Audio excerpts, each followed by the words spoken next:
तो डीएसपी, आज आप लोगों ने क्या किया? आप तो सबको सूचना देती रही होगी, हाँ? कंट्रोल करती है सबको।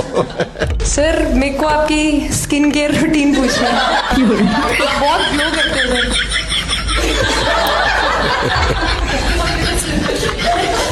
मैं इस विषय पर ज्यादा ध्यान नहीं दिया। प्रतिका रावल के लिए मोदी का ये गेस्चर देख के आउटस्टैंडिंग यार, जबरदस्त, क्या बात है। मैंने कहा प्राइम मिनिस्टर मोदी की। आपको इतना सबके याद कैसे रहता? मैं वर्तमान में जीता हूँ।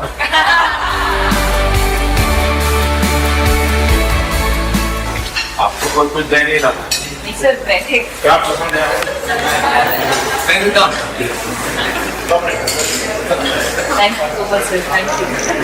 लेकिन मैं देना हूँ चीज पसंद है नहीं है। जितनी भी लड़कियां जो मुझे देख रही हैं पाकिस्तान से हैं, वो सिक्योर हैं। हमारी जो सोसाइटी है उसमें ये है कि वुमेन को तो बिल्कुल ना एक पिंजरे के अंदर कैद करके रखा हुआ है। जो बुर्का पहनती हैं उसके बावजूद इतनी स्वेयर हैरेसमेंट वो लोग फेस करती हैं और बर्दाश्त करती हैं, वो अपने घरों में बता तक नहीं सकती। Rural areas, urban areas matter नहीं करते। आप शहरों में भी देखेंगे लोग ऑलमोस्ट पढ़े लिखे जाहिल भी हैं। 25 से 30% ऐसी वुमेन्स हैं जो लिटरेट है, जिनको नॉलेज है। आप ये टैटू लगा के घूमती रहती हैं, तो हनुमान जी तुम्हें क्या मदद करते हैं? सर वो भी मतलब उन पे ज़्यादा, अपने से खुद से ज़्यादा उन पे बिलीफ रहता है मुझे कि जब भी ऐसा मोड़ आता है कि कठिनाइयाँ आती हैं तो मतलब उनका नाम लेती हूँ तो मुझे लगता है कि वो कठिनाइयों से मैं बाहर आ जाती हूँ। इतना बिलीफ है उनके ऊपर। और आप तो अपने इंस्टाग्राम अकाउंट पर भी जय श्री राम लिखती हो? जी, उस पर भी लिखा हुआ है। हाँ जी जी। उनकी एक प्लेयर थी प्रतिका रावल जो ओपनिंग कर रही थी, बहुत शानदार ओपनिंग कर रही थी बैटिंग की। वो सेमीफाइनल से पहले इंजर्ड हो गई, यानी कि अगले 2 मैच वो नहीं खेल पा रही थी। लेकिन ये देखें कि सारे वुमेन्स खाना खा रही थी लेकिन प्रतिका रावल नहीं पहुंच सकी। फिर प्राइम मिनिस्टर मोदी ने खुद जाके खाना लेके प्रतिका रावल के हाथ में दी। मैं ओपनली अंबर हाशमी चैलेंज करती हूँ कि ऐसा कोई मजहब है तो मैं डिनाई करती हूँ ऐसे मजहब को। हमें प्रेशर मिलता है कि दूसरी शादी कर लेगा, कोई और आ जाएगी। तो व्हाट इज द गारंटी कि चौथी शादी के बाद वो अपना ठरक नहीं सामने लाएगा?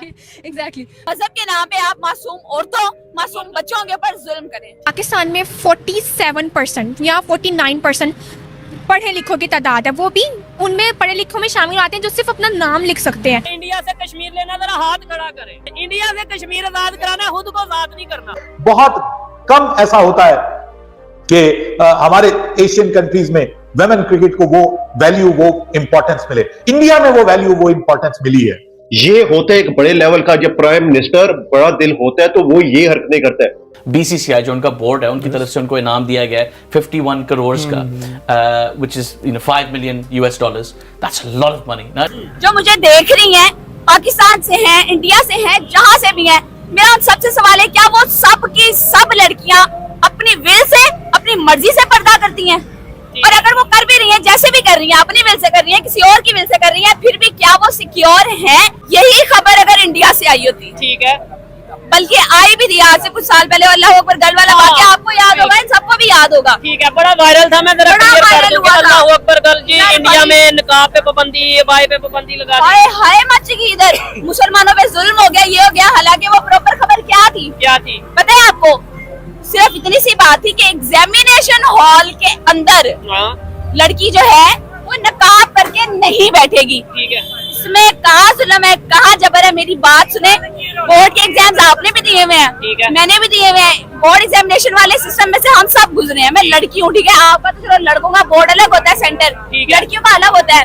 भाई ये पाकिस्तान जो इस्लामी मुल्क है ना, यहाँ भी ये कानून है कि कोई लड़की एग्जामिनेशन सेंटर के अंदर ऐसे कल मार के नहीं बैठेगी। उसकी रीजन है सिक्योरिटी के मसले का जो हल है ना, वो सिर्फ बुर्का पहना देना नहीं है। कितनी खवातीन है, कितनी लड़की हैं जो बुर्का पहनती हैं, उसके बावजूद इतनी स्वेयर हैरेसमेंट वो लोग फेस करती हैं और बर्दाश्त करती हैं, वो अपने घरों में बता तक नहीं सकती। पाकिस्तान बेसिकली ना आइडेंटिटी क्राइसिस का शिकार है। ठीक है, शुरू से रहा है।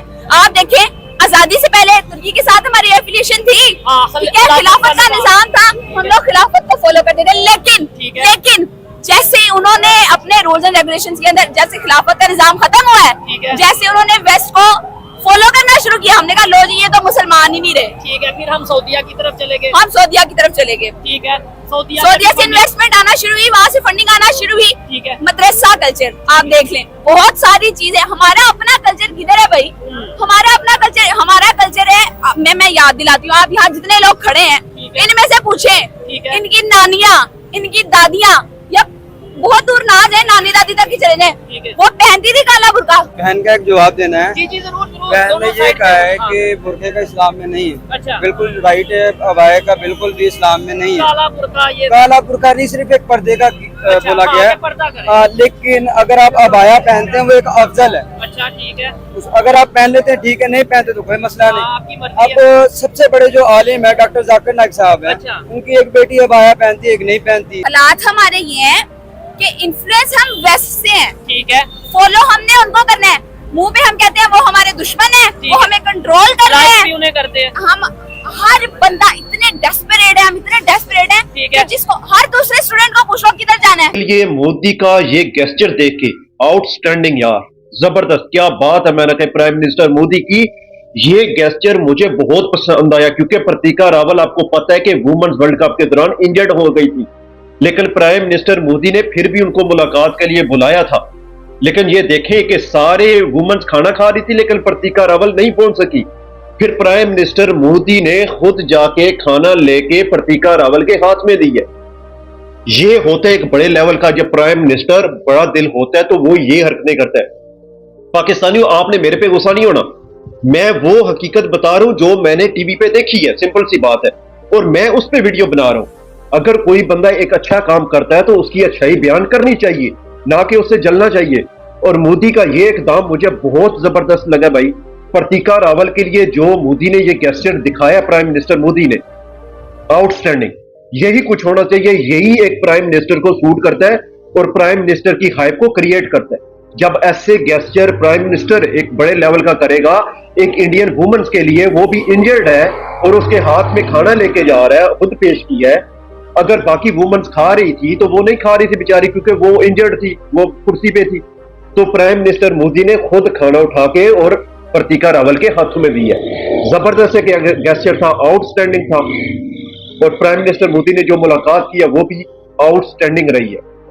और इंडिया की टीम ने वो जज्बा दिखाया है। पहले वो ग्रुप स्टेज में ऑस्ट्रेलिया से हारे, उनको सेमीफाइनल में हराया, ग्रुप स्टेज में साउथ अफ्रीका से हारे, फाइनल में उनको हराया। तो उन्होंने बहुत जबरदस्त परफॉर्मेंस दी है, जिसके अंदर मोर गहराई में भी देख सकते हैं। उन्होंने लर्न किया अपनी हर जो मिस्टेक्स थी उनसे भी, जैसे आपने बताया कि वो मैचेस 2 हारे और फिर जो बड़े मैचेस थे उनमें हराया। ये तो अमूमन हम बाजू का जब मेंस क्रिकेट भी देखते हैं ना, तो कम ही ऐसा देखने में होता है कि अगर आप ग्रुप मैच एक टीम से हार गए तो उसको आगे जाके हरा पाए। इसकी वजह आपको क्या लगती है आतिफ, कि ऐसे इंडिया ने जो लास्ट, जिस तरह से भी नीलम ने बताया कि लास्ट वर्ल्ड कप था उसमें बहुत अच्छी परफॉर्मेंस नहीं थी, लेकिन एक ही वर्ल्ड कप के वक्फे से इतनी मजबूत टीम और ऐसी फाइट, अगर हम इंडिविजुअल प्लेयर्स की बात कर लें और फिर एज अ टीम जिस तरह से वो खेली। बिल्कुल, इसकी मुख्तलिफ वजह हैं जो बता सकते हैं उनकी सक्सेस की। एक तो होम कंडीशंस में उनके लिए वर्ल्ड कप था, उन्होंने सारा अपना वर्ल्ड कप इंडिया में खेला है, जिन कंडीशंस के साथ वो सबसे ज़्यादा फेमिलियर है।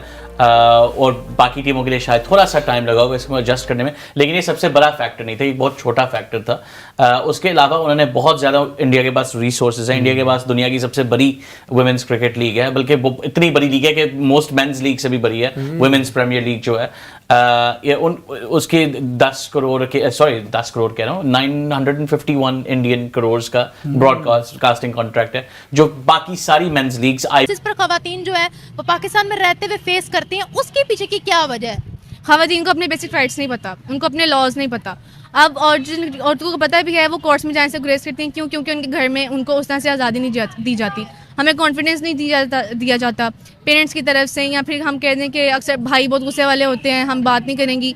इवन कि अक्सर फैमिली में भी किसी लड़की को अपने किसी कज़न से कोई प्रॉब्लम होता है, लेकिन we are not able to share it with our parents, because हमें परमिशन ही नहीं होती, या हमारी अपने पेरेंट्स के साथ अटैचमेंट नहीं है। नमस्कार दोस्तों, जय हिंद। दोस्तों, हम भारतीय तो हमेशा अपने प्रधानमंत्री मोदी जी की तारीफ करते रहते हैं, लेकिन जब हमारा दुश्मन मुल्क भी यानी कि पाकिस्तान भी अगर मोदी जी की तारीफ करने लग जाए तो आप समझ लीजिए कि बात में तो कुछ तो खास है, क्योंकि ऐसे बड़ा दिल और इतना संवेदनशील पीएम किसी को नसीब से ही मिलते हैं। दोस्तों, शायद आप सबको पता ही होगा कि कल हमारी भारतीय महिला क्रिकेट टीम जो हाल ही में वर्ल्ड कप जीतकर चैंपियन बनी है, वो पीएम मोदी जी से मिलने पहुंची थी। वहाँ पीएम मोदी जी ने न सिर्फ खिलाड़ियों से मुलाकात की है, बल्कि उनके साथ दिल खोलकर बातें भी की और तभी कुछ ऐसा हुआ जिसने पूरे भारत का दिल जीत लिया। दरअसल दोस्तों मोदी जी ने हर एक खिलाड़ी की मनपसंद की मिठाई मंगवा रखी थी, हर खिलाड़ी की फेवरेट मिठाई। प्रतीक्षा रावल जो पहले ही वनडे में चोटिल हो गई थी, वो पीएम मोदी जी से मिलने पहुंची तो पीएम मोदी जी ने खुद अपने हाथों से उन्हें मिठाई खिलाई। यही वजह है कि आज पीएम मोदी जी की तारीफ न सिर्फ भारत में बल्कि पूरी दुनिया में हो रही है। खैर दोस्तों, अगर आपको भी पीएम मोदी जी की विनम्रता और भारतीय महिला क्रिकेट टीम की शानदार उपलब्धि देखकर गर्व महसूस हुआ हो तो चैनल को आप सब्सक्राइब कर लीजिएगा, लाइक करके शेयर कर दीजिएगा।